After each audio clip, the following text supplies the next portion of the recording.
Hi guys, मेरा नाम है साहिल खन्ना और आज की वीडियो शुरू करते हैं। सबसे पहली न्यूज़ है एचएसबीसी की। तो उन्होंने बायजूस की वैल्यूएशन को जीरो मार्क कर दिया है। ये बहुत बड़ी बात है अगर देखा जाए तो। कुछ टाइम पहले बायजूस की वैल्यूएशन 22 बिलियन डॉलर थी और आज एचएसबीसी के हिसाब से ₹0 हो गई है। वो प्रोसेस की 10% जो स्टेक्स है उसको वैल्यू कर रहे थे और वहां पर उन्होंने ऐसा एस्टिमेट निकाला है।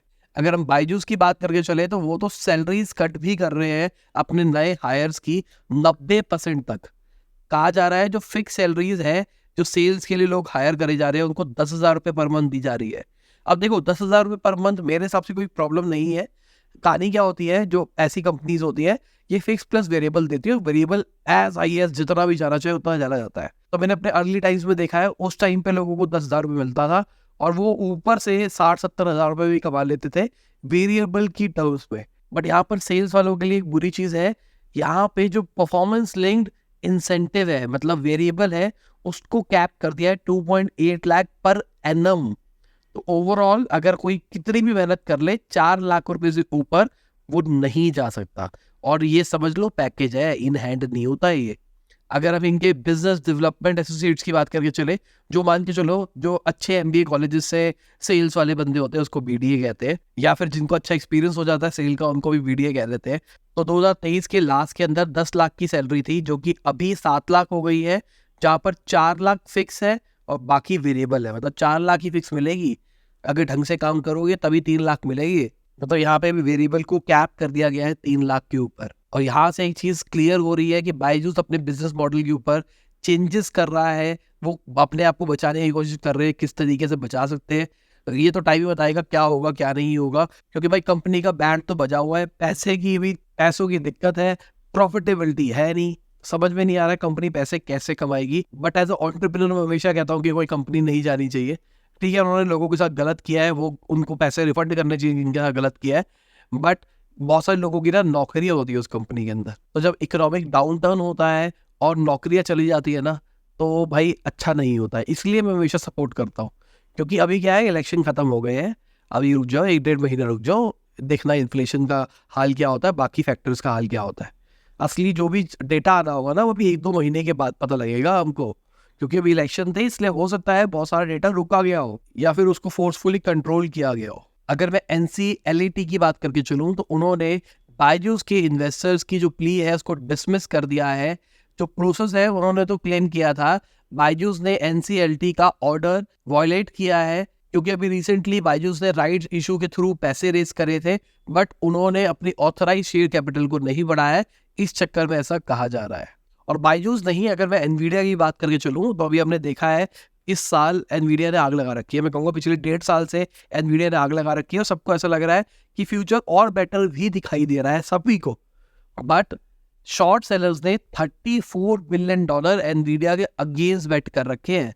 अगेंस्ट बेट कोई नई चीज नहीं है, बट आइडिया के लिए समझो, एप्पल के ऊपर $19 बिलियन है, टेस्ला के ऊपर $18 बिलियन है, और दोनों को जोड़ दो उतने के आसपास एनवीडिया के अगेंस्ट बेट किया गया है। समझने की कोशिश करो। और भाई जिन लोगों को मेरा एस्ट्रोलॉजी वाला चैनल पसंद नहीं था, हमने एक वीडियो डाल दी है जहाँ पर मैंने पूरा एक्सप्लेन किया है कि क्या मैं एस्ट्रोलॉजी में बिलीव करता हूँ नहीं करता हूँ। बहुत सारी चीज़ें एक्सपोज भी करी है वहाँ पे। छोटी वीडियो है, पॉडकास्ट नहीं है। हमारे 50 एपिसोड्स हो गए, तो 50 एपिसोड्स की जितनी लर्निंग थी मैंने उस वीडियो में डाली है। होपफुली आप लोगों को भी वो वीडियो पसंद आएगी।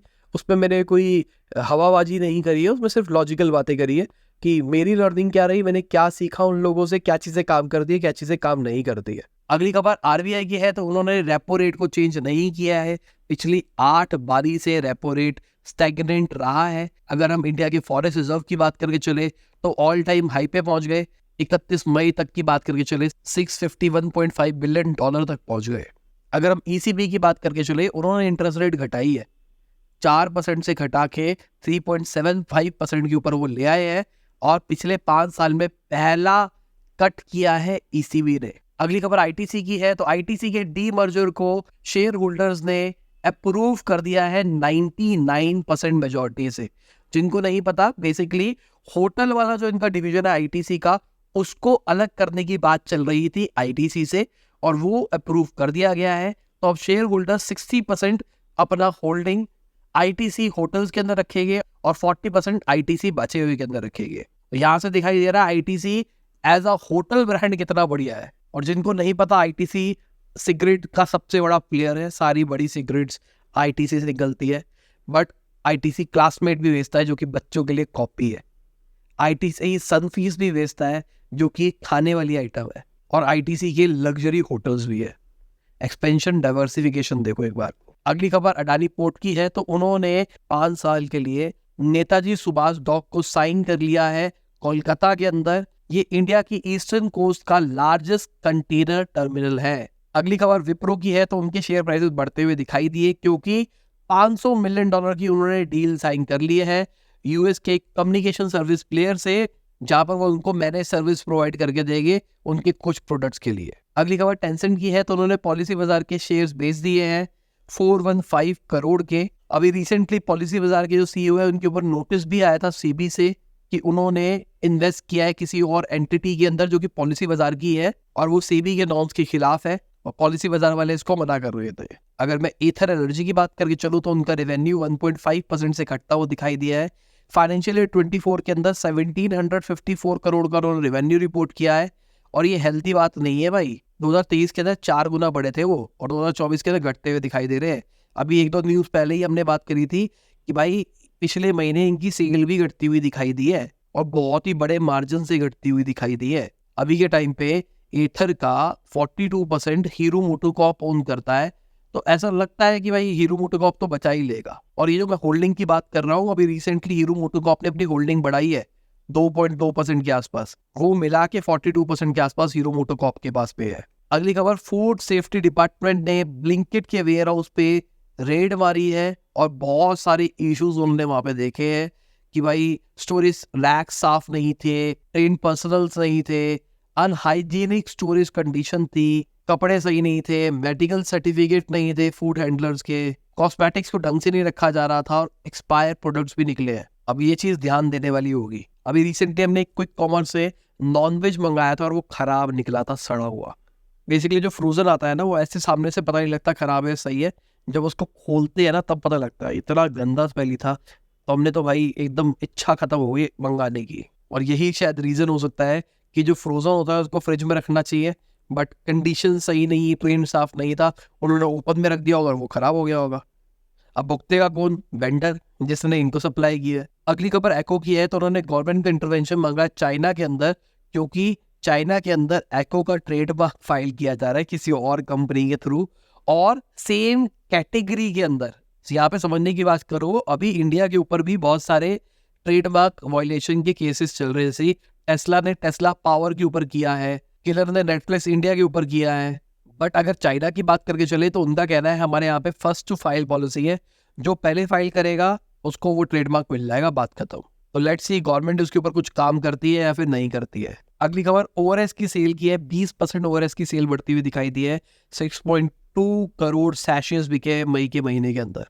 अब ये न्यूज़ क्यों कवर कर रहा हूँ? जो स्मार्ट इन्वेस्टर्स होते हैं ना, वो इन चीज़ों को एनालाइज कर पाते हैं। सिंपल सी बात, दिमाग लगाओ ना, गर्मी पड़ी है, हीट वेव्स है, तो ओआरएस की डिमांड आएगी। ओआरएस की डिमांड आएगी तो बड़े बड़े प्लेयर्स कौन से हैं जो कि ओआरएस सप्लाई कर रहे हैं, उनके रेवेन्यू के अंदर ग्रोथ दिखाई देगी। अगर रेवेन्यू के अंदर ग्रोथ दिखाई देगी तो शेयर प्राइसेस बढ़ेंगे। तो आप उस तरीके से सब कुछ प्लान कर सकते हो। बाकी अगर मार्केट की बात करके चले तो भाई मार्केट अब बढ़ती हुई दिखाई दे रही है। अब ये हफ्ता पॉजिटिव आ गया है। जो हल्का सा मैनिपुलेशन हुआ था रिजल्ट वाले दिन, वो सब कुछ अब सॉल्व होता हुआ दिखाई दे रहा है। मार्केट ऑल टाइम हाई के ऊपर पहुंच गई थी और इसका वन ऑफ द रीजन कहा जा रहा है जीडीपी ग्रोथ जो प्रोजेक्शन है वो फाइनेंशियल ईयर 24-25 के लिए 7.2% कर दी है आरबीआई ने, जो कि पहले 7% प्लान करी जा रही थी। बाकी मार्केट का आप हाल दे सकते हैं, कैसा रहा, कौन रहा ऊपर कौन रहा नीचे। और ये लोग हमारे सपोर्टर्स जिनकी वजह से डेली हम आपको बिजनेस ला पाते हैं। Thank you for supporting us. और इसी के साथ आज की बिजनेस खत्म होती है। उम्मीद करता हूं आपको मजा होगा। लाइक कर देना, शेयर कर देना, कमेंट बताना वीडियो कैसी लगी। Bye, good morning. और जब भी वीडियो देख रहे हैं, जय हिंद, वंदे मातरम।